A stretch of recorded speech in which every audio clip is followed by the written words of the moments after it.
Hello, everyone, and welcome to day 20 of Giving Up Racism for Lent. Today, we're going to give up assuming that our justice system is just.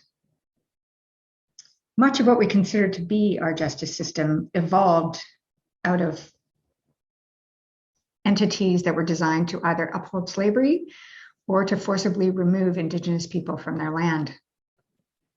Canada's RCMP, originally the Northwest Mounted Police, was established as a paramilitary force to secure Canadian sovereignty in the West and clear the land for white settlers.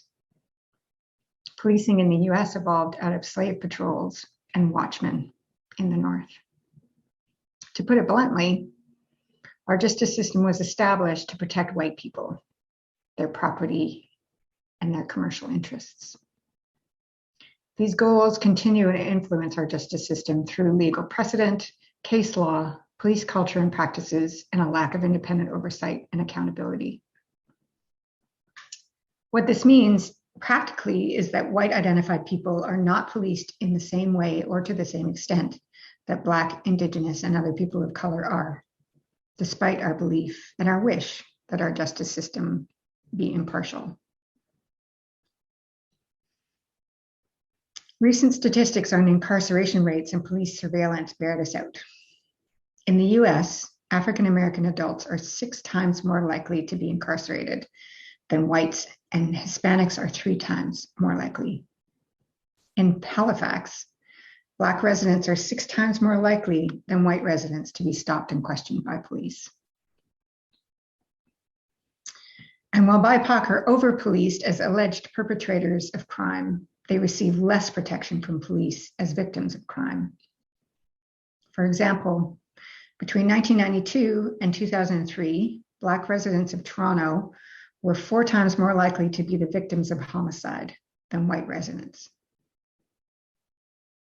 And finally, BIPOC are disproportionately subjected to police violence.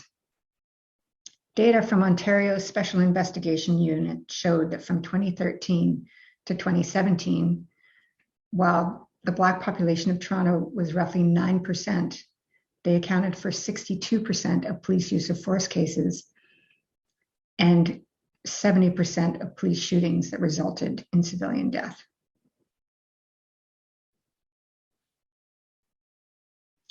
So here's a self-reflection.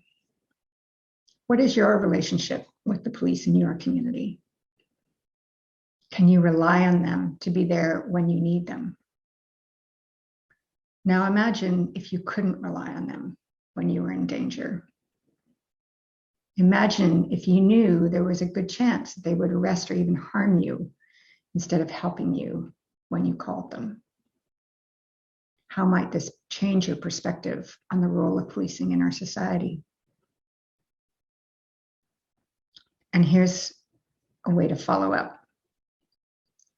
Read up on defunding the police, which is not about getting rid of police, but about shifting resources to provide services that better serve the well-being of the community as a whole.